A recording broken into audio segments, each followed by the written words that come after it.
Okay, we are at the end of chapter 12, which in the Tanya is on page 52.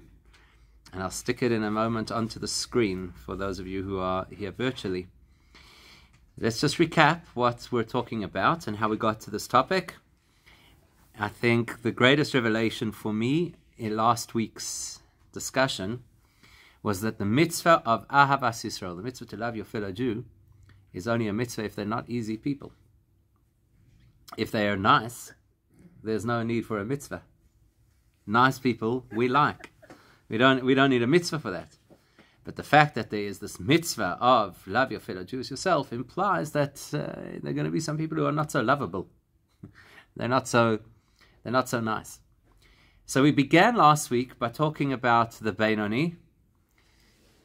Just for those people who are on Zoom and you don't see what's happening over here, we're patenting a new product for the shul. It's called the Rabbi Sermon Sleeping Pillow. That's, you could ask Steve afterwards, was his idea. So just in case you've got to doze off, you have a thing to hold your neck.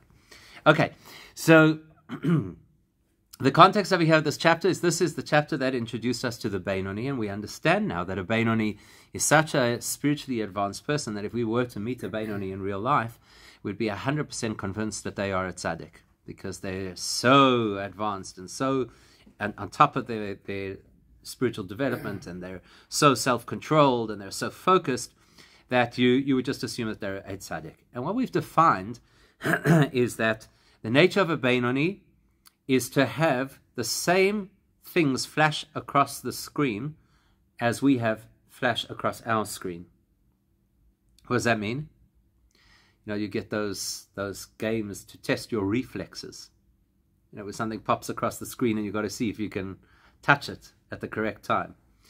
So in their case, in the case of the Beinoni, it's to see if your reflexes, your spiritual reflexes, are strong enough to be able to shut down inappropriate things that pop up onto the screen, which means inappropriate thoughts, before they get carried away, before they turn into behaviors, or even before they turn into words. And that's the greatness of the Beinoni, is that the Beinoni is successful in doing that. So as opposed to the rest of us, who possibly from time to time have thoughts that pop into our heads and say, oh, that's actually not an appropriate thought, but I'll deal with it later, because right now, it's actually quite a nice thought. So the Beinoni doesn't have that problem. The Beinoni says, this is inappropriate, out it goes, we're not going to deal with it.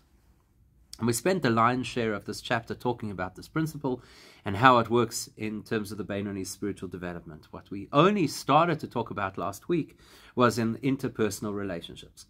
And what makes the Beinoni so great is how the Beinoni deals with difficult people. So last week we said that it is completely normal for any human being outside of a tzaddik. A tzaddik is in a completely different realm. A tzaddik is in many respects unrelatable. But every other human being besides a tzaddik has these flashes, these moments of temptation. Now I'm using the word temptation very broadly at this point in time, because what goes through the average person's mind, temptation, is you kind of think of a snake and a forbidden fruit.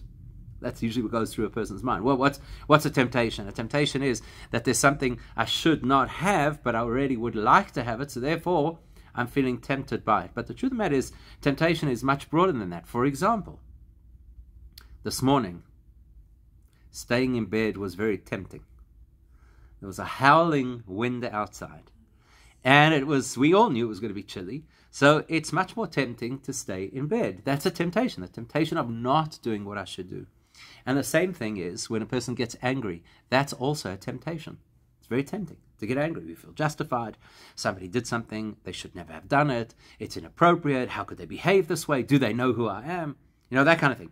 So all of these fall into the world of temptation. And what we've learned last week is that the Beinoni does not fall for these temptations. So that means that even if somebody had to poke and poke and poke and poke and irritate the Beinoni to the extent that any normal human being would explode, the Beinoni will have the thought of explosion flash across the screen and then say, we're not going to do that. We're not going to respond that way. And so we spoke last week about how the Beinoni does not allow the manifestation of hatred, even if there's somebody who's really bad, or the manifestation of anger, even though they feel riled up and they feel like they're going to get angry, but they don't allow it to manifest. And we said even the word kapeda, which is something much lighter than anger, it's irritation in a sense, or even not irritation, it could be taking offense. It's very possible that a person could, in a diplomatic, highly civilized way, register their objection, right? I think what you've said or done or how you've behaved is inappropriate. So Benoni doesn't even get to that point. Now we needed to understand how that is possible. And last week I said to you that what we're going to still learn is how the Benoni's response to a really bad behavior or person who treats them really badly is not only to come to terms with it and not lose their cool, but their response is going to be something absolutely mind-blowing. And that's what we've got to spend some time on. So I'm going to dive right into it because I don't want to get stuck again without getting to this point.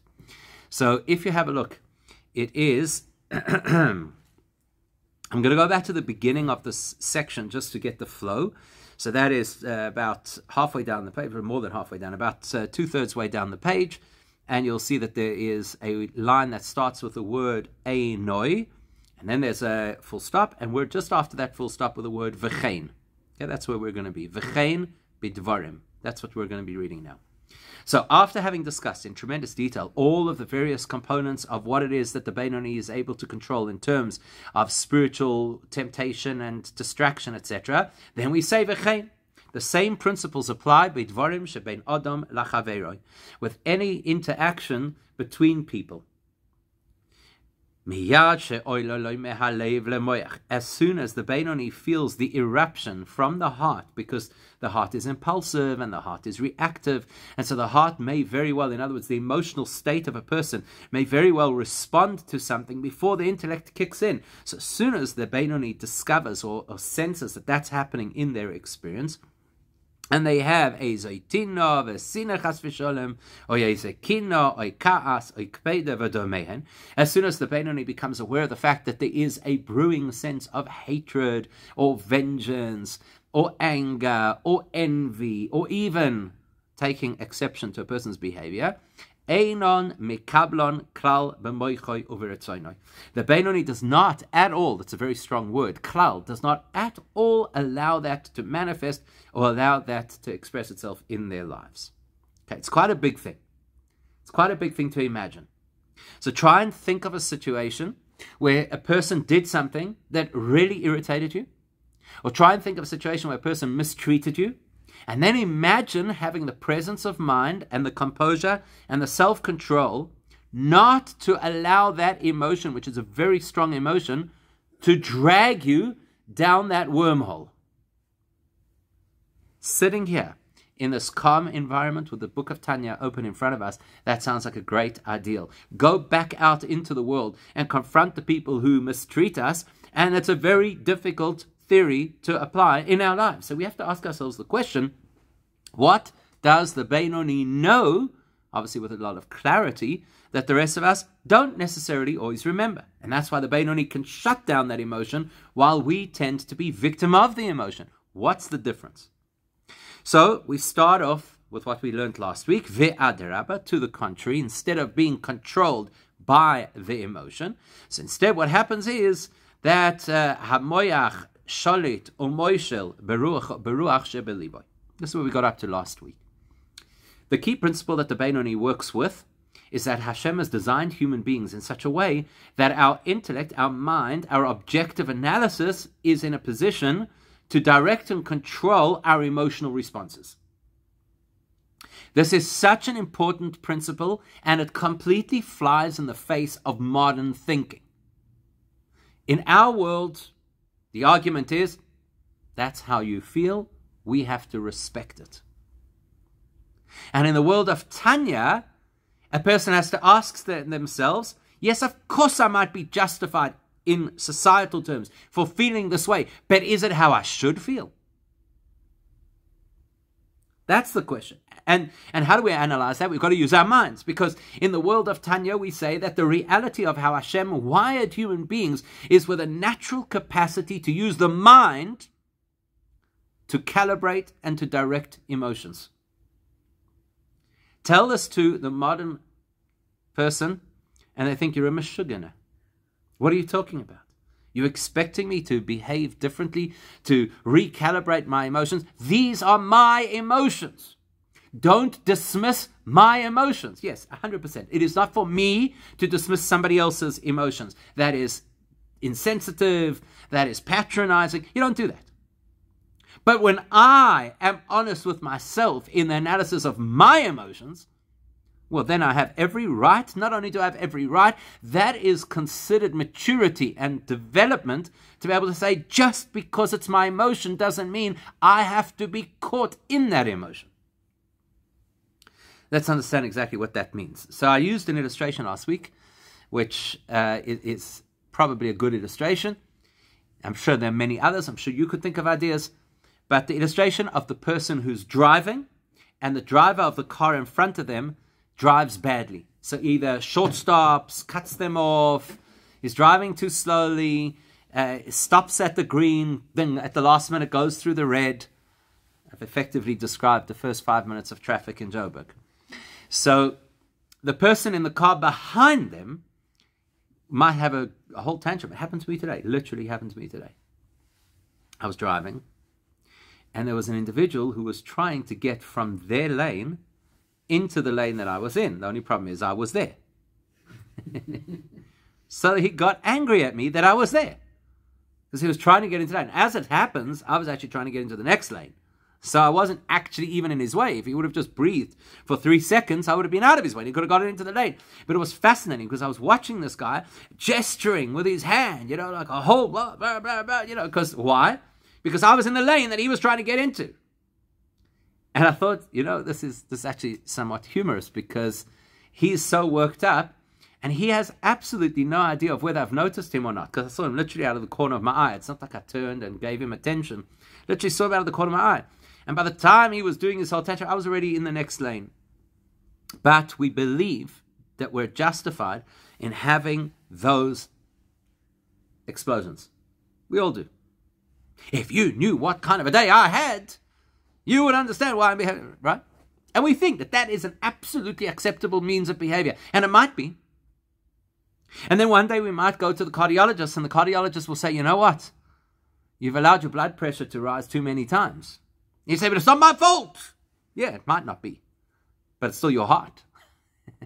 In other words, we understand absolutely that in physical terms, in medical terms, there are things that perhaps are not our, so to speak, responsibility or our fault, and yet we're going to suffer from them. So it's exactly the same in terms of emotion, and it's exactly the same in terms of self-control, and it's exactly the same in terms of maturing and developing ourselves. It's not helpful to blame the person, the circumstances, the fact that I've got a short fuse, the fact that I'm a sensitive person. They're all valid points, but they're not helpful points. So if a person were to analyze things from the perspective of intellect, a little bit of seichel, a little bit of objectivity, we could have this conversation with ourselves, usually not in the heat of the moment, but we could have this conversation with ourselves. Is it worth it? Don't sweat the small stuff. Why am I allowing this to get to me? Etc., etc. So we can have these conversations either with ourselves or with a therapist or whoever you want to speak to about it. But we can have these conversations. The Beinoni looks at it from a different perspective. The first point is, yes, moyach shalit al halev, that the mind is designed to be able to control the emotions. That's an axiom in the world of the Beinoni. But here's where the kicker comes. Let me ask you. Every one of us, and I'm not going to make this overly personal, so I'm going to test who doesn't make eye contact. Right? Every one of us has triggers. That's the way that Hashem designed us. We all have triggers. And the funny thing is that our triggers are not all the same, which is why we feel that we have the right to criticize somebody else for reacting to their triggers. Because I would never react that way to that. Yeah, and they would never react the same way to what you get triggered by. This is just how we are. We have our triggers. It's how it is. We all have our triggers. It is possible for any one of us, with some degree of focus and some degree of practice, every one of us could learn how to diminish the impact of that trigger on us. 100% doable. You can go for, like I say, a person could meditate, or a person could go to therapy, or a person could learn techniques and breathe. And what was that thing? Counting to 10. I don't know all the methods that people use. We could use these methods. And if we came out on the other side saying, a year ago, if that would have happened to me, I would have been screaming and shouting. But now I'm okay. My Zen is all good. We'd think that we had made a tremendous progress, tremendous success. Do you agree with that? Yeah? I used to get so worked up, and now I don't.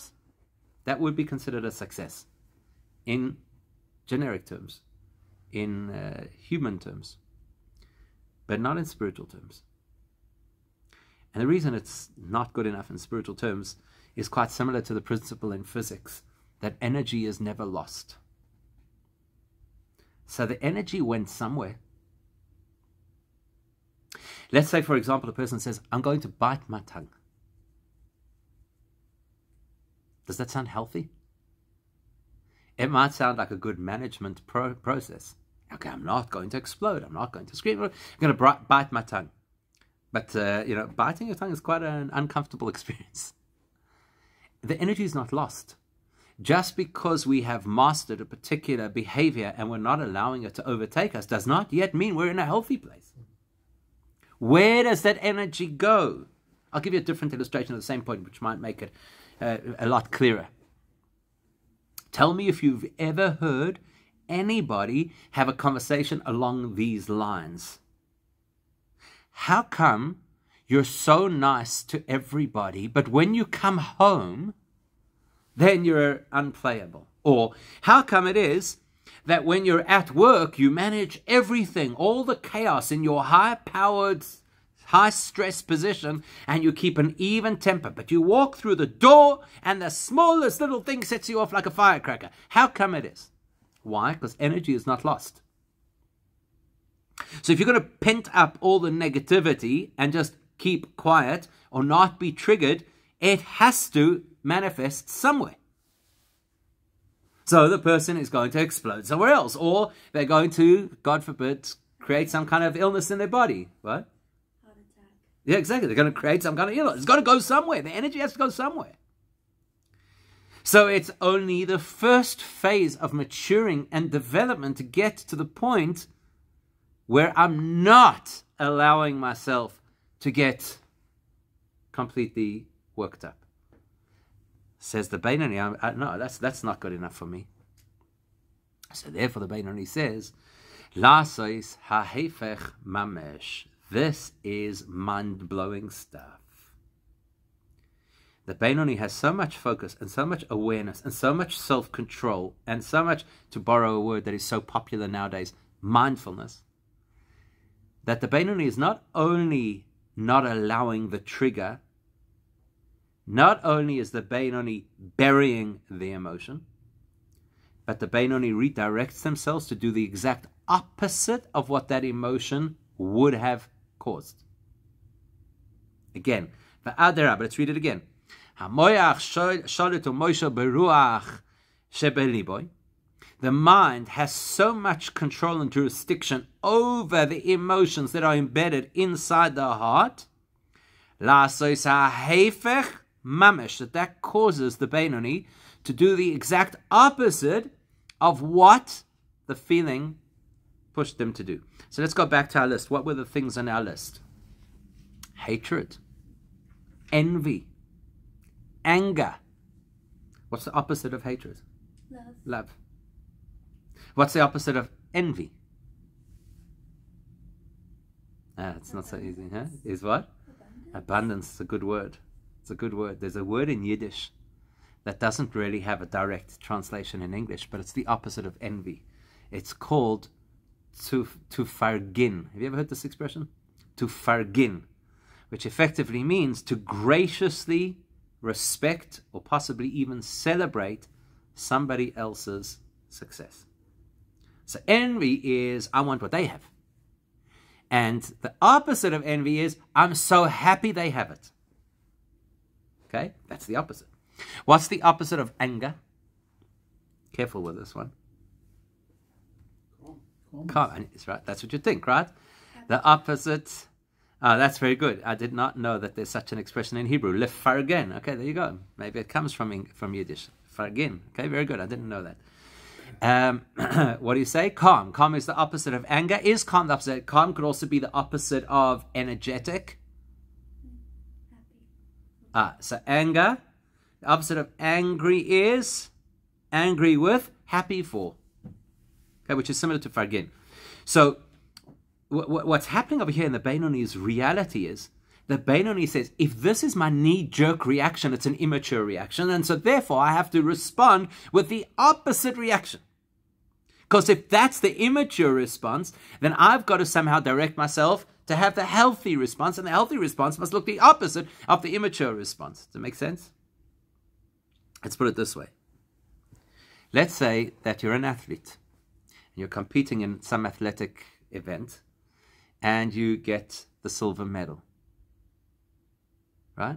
Now, of course, you come home and everybody's jumping for joy because you got a silver medal and shkoyach, and it's amazing, and what a beautiful thing. But to quote the eminent scholar Jerry Seinfeld, he says that the silver medal means out of all the losers, you were the first. By the way, there are psychological studies that show that the bronze medal winner is usually happier than the silver medal winner, because the silver medal winner is the person who's thinking, I should have been the gold. The bronze guy is thinking, thank God I got on the podium. I managed to get on the podium. Right? Fascinating. So let's say that you're a silver medal winner. What's an immature response? So you look at the gold medalist and you say, oh, I hate that person. Why do you hate that person? Not because they're good, but because they took from you, in your perception. In other words, people always ask the question, why do bad things happen to good people? It's true, but you want to know what the real question is that everybody's bothered by? Why did the good thing that should have happened to me happen to someone else? That's probably one of the most powerful human experiences. Why me? Why do I have to be the person who got second fiddle? Why do I have to be the person who was left out? That's an immature response. What's a mature response?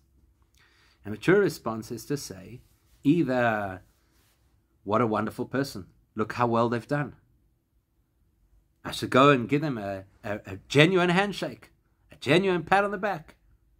The fact is, objectively, in this particular competition, they were the best.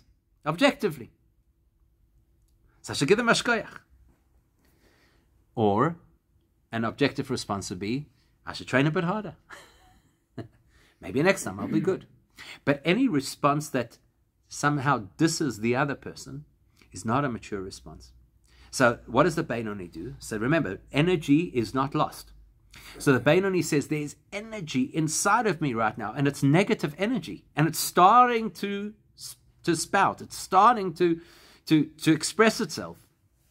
And this negative energy is going to lead me to real hatred or anger or envy, as the case may be. I'm not going to allow the energy to go there. Let's redirect the energy into a healthy place. Now listen to what the Beinoni does.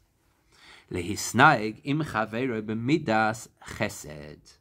The Beinoni, the minute the Beinoni feels that there's a temptation to be angry or jealous or whatever the case is, immediately redirects that energy into chesed, to that person. In other words, it is an absolute reality that Hashem has created a dynamic between me and that person. I didn't choose necessarily for that person to come into my life. In fact, if you really want to be honest, the most difficult people in our lives are people we usually can't get rid of. Right? And that's what makes them so difficult. If I could just resign and move to another job, so the boss might be difficult, but it's not the most difficult thing. But when you have a difficult person in your family, that's a big challenge. You can't resign from your family. I mean, many have tried, but your DNA doesn't change. So that means the Beinoni recognizes that there is a dynamic between me and this person, Right now, the energy of that dynamic is killing who? It's killing me. If I'm going to go down the rabbit hole of anger or envy or hatred or whatever it is, that relationship is going to be killing me. But that's even not the Benoni's thought process, because that's actually quite a self-interested thought process. And the Benoni is interested in, what does Hashem want from me? In other words, the Benoni is thinking, why did Hashem decide that this person should be part of the dynamic of my relationships? Why did Hashem plonk this person down in front of me? Must be that I've got to do something for them, because they're clearly not going to do anything for me. All they're doing for me is irritating me. All they're doing for me is angering me. So the fact that Hashem put them in my space must be that I should be doing something for them. Let's take the energy, because there is always going to be energy in this relationship, and let us turn it around to become positive energy. Chesed, kindness. You know, again, it's so interesting when you speak to people, God forbid, after somebody has passed away, a family member's passed away. It's really interesting when you speak to people, because firstly you get various types, obviously, of people family members who've lost somebody, and the different ways that they mourn, etc., etc. So you get some people that after a person has passed away, they're devastated. They were so much a part of my life, and they were so important, and we had such a close relationship, and I don't know how I could live without them, etc., etc. And you look at that and you say, wow, okay, that means that there was this tremendous, beautiful relationship between the people, and it's a terrible tragedy that it was lost. Then, unfortunately, you get people who, when an individual who's part of their family passes away, it's like nothing happened. Water off a duck's back. There was no relationship. So they're like, meh, happened. It's very tragic, right? In a certain sense, that might even be more tragic, because here was somebody who had the potential of a relationship, and there is no relationship. And you see this from time to time. See this occasionally, you know, people who won't recognize the yahrzeit of a family member because they were nobody in my life. You get this a lot with people who abandon, God forbid, their children, you know, people who disappeared out of a child's life or whatever. So there's no relations, nothing to talk about. But what's often the most complicated version of grief is the loss of somebody who was difficult. Because in a sense, it's a double grief. In a sense, there's the loss of the person and the loss of the life we wished we would have had with the person. So very often it's like a more complex form of grief. And the mourner is surprised at the degree of emotion. I thought I wouldn't care. I thought I'd be happy to be relieved of that burden. In reality, they haven't noticed that through all of the years, there was energy in that relationship. Bad energy, unhealthy energy, draining energy, but energy nonetheless. Connection nonetheless. So what does Hashem want from us? Hashem would never put us into a place that we have a relationship with an individual where the purpose of that relationship is simply to suffer. That's not how Hashem does things. Means that there's obviously something in this relationship that is so powerful. Remember, there's a lot of energy. Energy is never lost. There's something really powerful in this relationship. So I am obviously the responsible adult in this relationship. I have to show the chesed. That's the Benoni's thought process. Not only that it's toxic to get angry, not only that the anger will swallow me alive, not only that the high blood pressure is unhealthy for me. If Hashem put me into this relationship, it means that there is something positive to generate from this relationship. And if the other person is not finding it, then it's my responsibility to find it. Now, would anybody here disagree that that is a high level to operate at? Right? It's a high level to operate at. Very interesting question somebody asked over here. Is this energy between the two people possibly the result of previous lives and interactions with previous lives? Maybe. Maybe. Bearing in mind that previous life does not mean that these two souls intersected in previous lives. It could be that somebody in a previous life behaved in a particular way that they landed up in this life with a particular challenge that they have to face, and the only person who could help them through that challenge is somebody, and therefore they're put together in this life. I don't know. The mysteries of previous lives are the things that remain mysterious. We don't know the answer to these questions. There's a line from the Baal Shem Tov that if Hashem felt that it was relevant for us to know about our previous lives, he'd give us the logbook of our previous lives.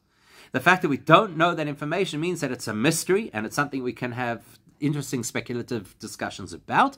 But at the end of the day, we have to focus on what am I dealing with and how do I deal with it. So how this relationship formed, whether it was emotional attachment early on in life that didn't develop properly, or whether it was in a previous life, is not really the key to focus on. The key to focus on, so what am I supposed to do with this? Not only does the Beinoni express chesed, kindness towards the individual, who is the bane of their life, but more than that. Vechiba yesera muda'as loy. The Beinoni shows special chiba. How do you translate chiba? It's like endearment to this person. Can you imagine? The nice kindness is chesed, right? Chiba is more like endearment, like to cherish. Can you imagine this? Tell this to your therapist. That abuser in my life is the person I'm going to show special chesed to. They'll think you're nuts. You'll go from a psychologist, they'll send you straight to a psychiatrist. What's wrong with you? Meshugana. What are you, some kind of a doormat? No, that's not what he's suggesting. There's nothing in this literature that suggests that the Beinoni's attitude is to allow the abuse. That's not what he's doing. And when we talk about the word chesed over here, we don't mean enabling. Let's not confuse healthy kindness from unhealthy enabling. Let's not confuse healthy boundaries from I'm such a good person that you could do as you please. That's not what he's suggesting over here. He's suggesting something very different, and we'll see in a moment. So he does say, Lizbol mimenu ad ketzei ha'acharon ve'loi lichos chas v'shona. He's going to tell us 3 steps of how to deal with difficult people. The first is, and this is a difficult one to swallow, Lisbol. Suck it up. It's a heavy line. Right? Lisbol. What does it mean to Lisbol? To tolerate, not to suffer, even though the word sevel could mean suffering up here. It means to tolerate. To tolerate what's going on. Okay? Ad ketzei ha'acharon, to the extreme, v'lo lichos, without getting angry. Again, that's not to say to allow abuse to continue. He's not saying that. We have to do everything we are required by Jewish law to protect ourselves. No question. But lo lichos, to tolerate without getting angry, just because I set up the correct protocols to keep myself safe, does not mean I'm entitled to get angry. Angry damages me. Angry rejects godliness, because as we already discussed, the whole principle of anger is to ignore the fact that Hashem created this relationship. He created this person. He put this person into, out of all the almost 8 billion people on the planet, he decided that this is the one who has to be in my life. Not only that, but v'gam sheloi leshalem loi kefo'o loi chas v'sholem, the greatest indicator that we are in control is not to play tit for tat. I'm going to show them. That's off the table. You want to protect yourself, you want to stay away from them, you want all of that, gesundheit hate. Absolutely. How do you know that you're in unhealthy territory? When you start firing back. That means that we've become part of the problem. Because, ligmol loy kafaloi literally means to treat the person in the way they treat us. That's not on. The Beinoni would never consider that. That's never an option for the Beinoni. For me to treat somebody the way that they've treated me, no, why not? So, in a second, we're going to get to the third point, and the third point includes a very important example from the Torah. But before we get to that point, let's just understand for a moment, where does the Beinoni live? Early on in the chapter, we said that the Beinoni is an individual who spends every single day in a deeply meditative experience of prayer. And we said that when the Beinoni experiences that deep meditation of prayer, then they have an experience which is like the experience of a tzaddik. This flaming love towards Hashem that is unequivocal, it is powerful, and it's real. What happens when you daven? What's so to speak, rapturous about davening. Well, what happens? I don't know. What's your highlight of davening? Like what's the big chap of davening? What does prayer do? So if you speak to the average person, they think of prayer as a wish list. A wish list. I need things. Hashem, I've got some things that I need.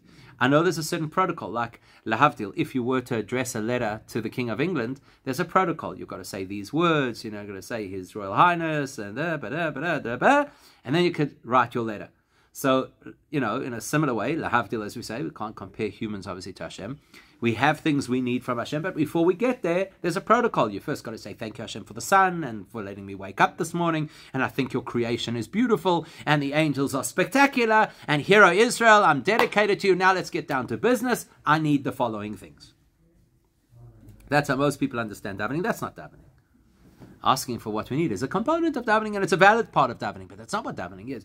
Davening is about creating a consciousness of and connection to Hashem. That's the goal of davening. How do I know that my prayers went well?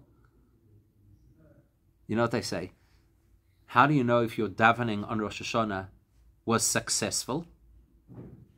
You'll see if you're still there next Rosh Hashanah. Right?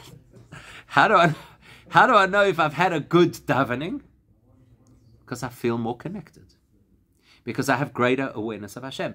That is the symptom of a healthy davening. Maybe my things get answered. Maybe they don't get answered. But the litmus test of whether the davening was real or not is if Hashem is real for me or not.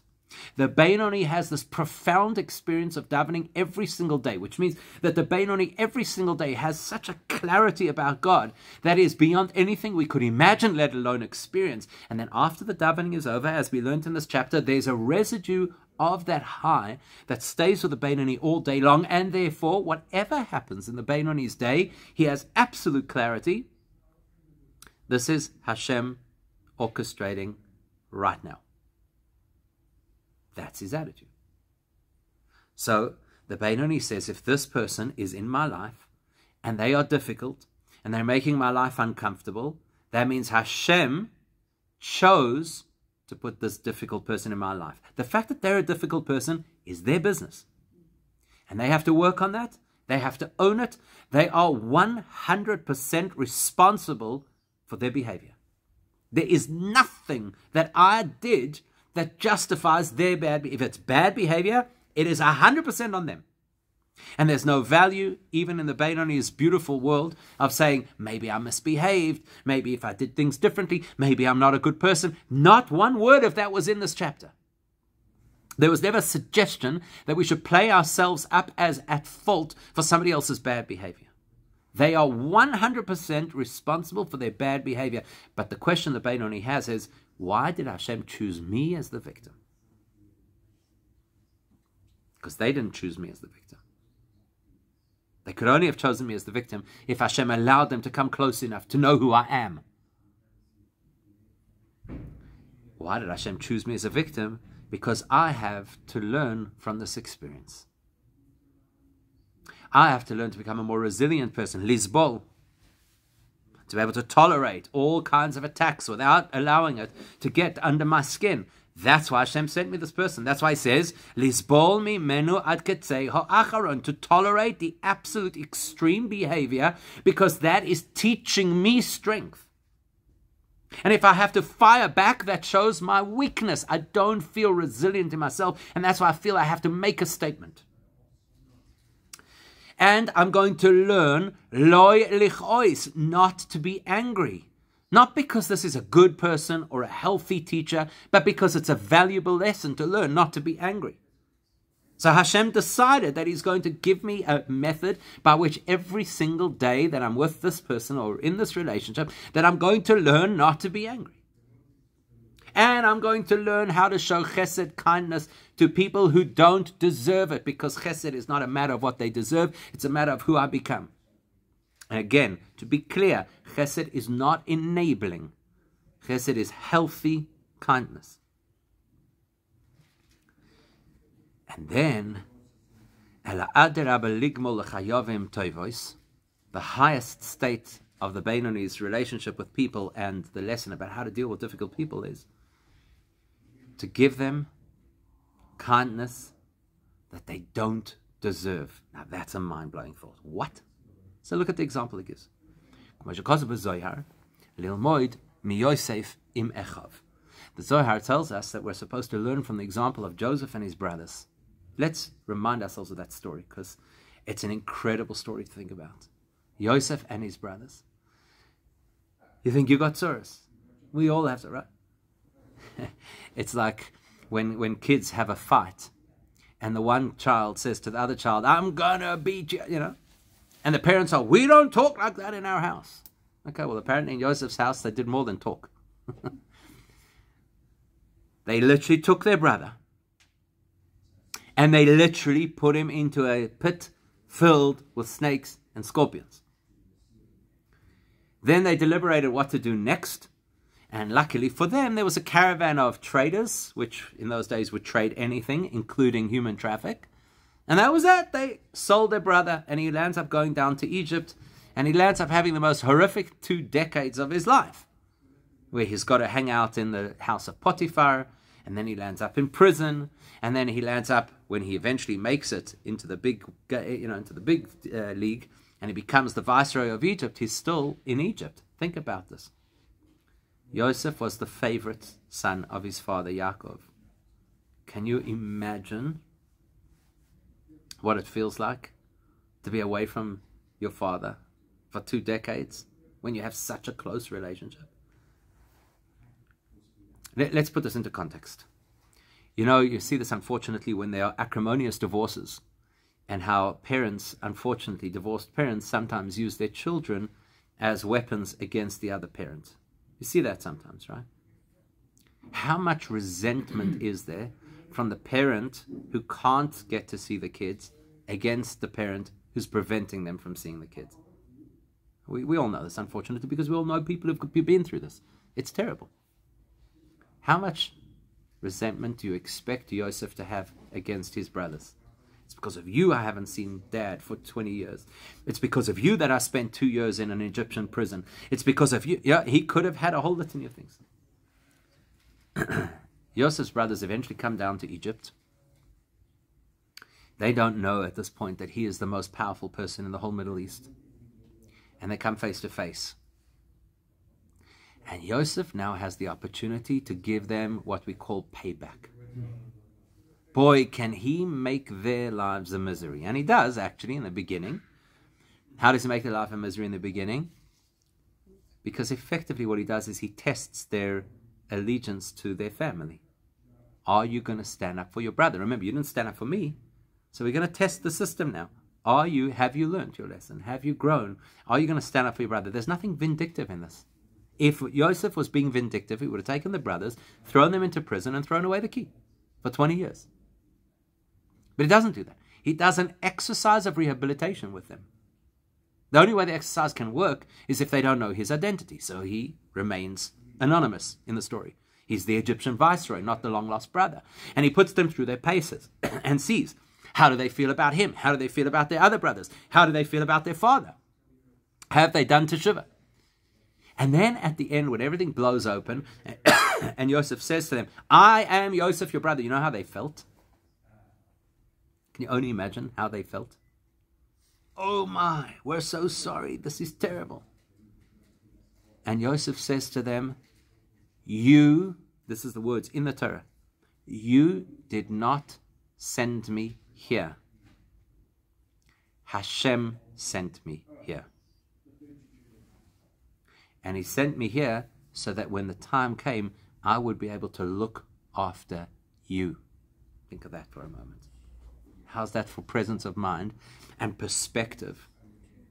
Hashem sends us where we go. There is no human in the world who can do to us what Hashem hasn't designed for us. And what Hashem has designed for us is only to be able to grow and make a positive impact and assist. In this case, to assist those very brothers. Because now Joseph looks at it and he says, you were not put there to make my life a misery. You were there to push me into a place where I would grow in a way that I could never have grown without you. That, says the Zohar, is what we're supposed to learn from Joseph and his brothers. Every single time there's a person in our lives who makes life so untenable, makes life so uncomfortable, we have to say, Hashem sent me here. Why? Because without this, I would never become who I am today. I would never grow. I would never mature. I would never meet the people I've met. I would never have the intervention that I have. I would never have the wisdom that I have. You are just a catalyst to make me a better person. So what? I should be angry at you. I should have pity for you. Nebuch, that you have to be the person who's so toxic. But angry. Why angry? Angry makes it sound like you're the one who did this. You didn't. Hashem did this. And he facilitated the process using you. Poor you that you were chosen for such an ugly job. But Baruch Hashem, I became who I became. That is the perspective of the Beinoni. What's fascinating about this is that the example we're using over here is Yosef. Yosef was not a Beinoni. Yosef was a tzaddik. And yet, the Zohar believes that we are supposed to be able to learn from him, which sets a template for us that we may not experience what a tzaddik experiences. For that matter, we may not even experience what a Beinoni experiences, but we certainly can learn from them, and we can apply principles from their lives into our lives. And this may be one of the most valuable principles to apply in life. There will always be difficult people who cross our reality. If we focus on them as the problem, and we focus all of our energy at our anger or hatred to them, we do ourselves the greatest disservice, because Hashem only puts difficult people into our space to allow us to become powerful, to allow us to grow, to allow us to have greatness. And the Beinoni is teaching us to have that awareness. So that's quite a powerful perspective to have on difficult people, right? And that concludes the chapter 12.